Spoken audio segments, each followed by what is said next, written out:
Friends, welcome to kitchen art. શું friends, તમે ક્યારેય મસાલા સિંગ ઘરે બનાવી છે? જો તમે મસાલા સિંગ ક્યારેય ઘરે ન બનાવેલી હોય તો આજે આપણે મસાલા સિંગ ઘરે બનાવતા શીખીશું. માર્કેટ કરતાં સસ્તી અને ચોખ્ખી આ મસાલા સિંગ ઘરે જ ફટાફટ બની જશે. મસાલા સિંગ બનાવવામાં થોડુંક ધ્યાન રાખશો તો તમે માર્કેટથી ક્યારેય ખરીદશો નહીં. ફક્ત 5 મિનિટમાં બની જશે. તો ચાલો હવે આપણે બનાવવાની શરૂઆત કરીએ. રેસીપી સારી લાગે તો લાઈક અને શેર કરજો. અને જો તમે મારી ચેનલ ઉપર નવા હોય અને મારી ચેનલને હજુ સબસ્ક્રાઈબ ન કરેલ હોય તો સબસ્ક્રાઈબ કરી બાજુનું બેલ બટન દબાવવાનું ભૂલશો નહીં, જેથી કરીને તમને મારા નવા વિડીયોનું નોટિફિકેશન મળતું રહે.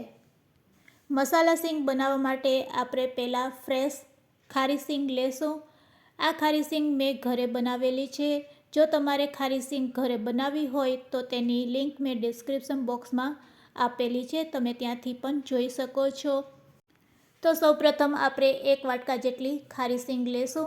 આ ખારી સિંગમાંથી આપણે ફોતરા દૂર કરી લેશું. હાથેથી આ રીતે કરવાથી ખારી સિંગના ફોતરા છે તે દૂર થઈ જાય છે. હવે તેને આપણે એક થાળીમાં લઈ લેશું અને તેને આ રીતે તમે કરશો તો ફોતરા જો આ રીતે બધા સાઈડમાં થઈ જશે. તો આ રીતે તમે ફોતરાને દૂર કરી શકો છો. તો આ રીતે આપણે ખારી સિંગમાંથી પહેલાં ફોતરાને દૂર કરી લેશું અને ફોતરા દૂર કર્યા પછી ખારી સિંગના 2 ટુકડા કરી લેશું. જેટલા પણ દાણા આખા દેખાય છે તેને આપણે 2 ટુકડામાં ડિવાઈડ કરી લેશું. તો ફ્રેન્ડ્સ, હવે તમે જોઈ શકો છો ખારી સિંગને આપણે એકદમ સરસ ચોખ્ખી કરી લીધી છે ફોતરા વગરની. અને આખા દાણા હોય તો તમારે તેના 2 ભાગ કરી લેવાના. તો આ રીતે આપણે બધા દાણાને રેડી કરી લીધા છે. હવે બસ આપણે ગેસની ફ્લેમ ચાલુ કરશું અને એક કડાઈમાં આપણે 1 ચમચી કરતાં પણ ઓછું તેલ એડ કરીશું. બસ એટલા જ તેલમાં આપણે સિંગ દાણાને શેકવાના છે. તો લો ફ્લેમ ઉપર આપણે સિંગ દાણાને તેલમાં આ રીતે રોસ્ટ કરી લેશું. તેલ નવશેકું ગરમ થાય એટલે તેમાં આપણે સિંગ દાણા એડ કરી દેશું. તો અહીંયા આપણું નવશેકું તેલ ગરમ થઈ ગયું છે. બસ આપણે હવે સિંગના દાણાને તેમાં એડ કરી દઈશું અને આ રીતે થોડીક વાર તેને હલાવશું, થોડીક વાર રોસ્ટ કરશું અને પછી ગેસની ફ્લેમ બંધ કરી દઈશું. અહીંયા આપણે બીનો કલર બિલકુલ ચેન્જ નથી કરવાનો. ફક્ત 1 મિનિટ માટે લો ફ્લેમ ઉપર તેને આ રીતે રોસ્ટ કરવાના છે. આ રીતે તેને 1 મિનિટ માટે આપણે ચલાવશું એટલે સિંગના દાણા સરસ શેકાઈ જશે. તો અહીંયા 1 મિનિટ થઈ ગઈ છે. ચાલો હવે આપણે ગેસની ફ્લેમ બંધ કરી દઈશું. તો તમે જોઈ શકો છો સિંગના દાણા એકદમ સરસ શેકાઈ ગયા છે. હવે બસ ફ્રેન્ડ્સ, આમાં આપણે બધા મસાલા નાખશું.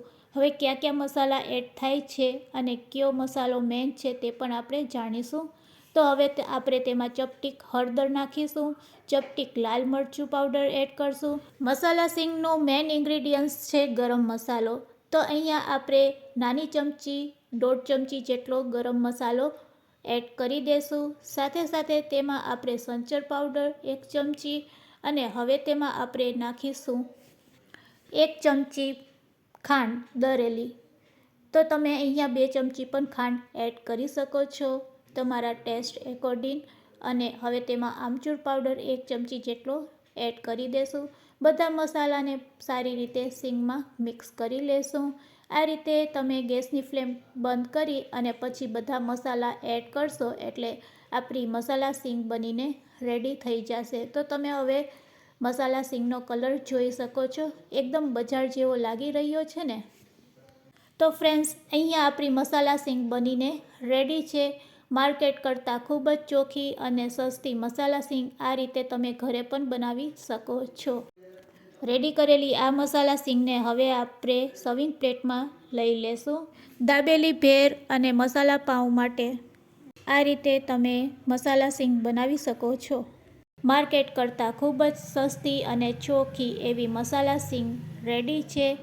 ખાવામાં ખૂબ જ ટેસ્ટી અને ચટપટી લાગે છે. આજની આ રેસીપી તમને કેવી લાગી તે મને કમેન્ટ્સમાં જરૂરથી કહેજો. અને જો રેસીપી સારી લાગી હોય તો શેર કરવાનું ભૂલશો નહીં. Thanks for watching.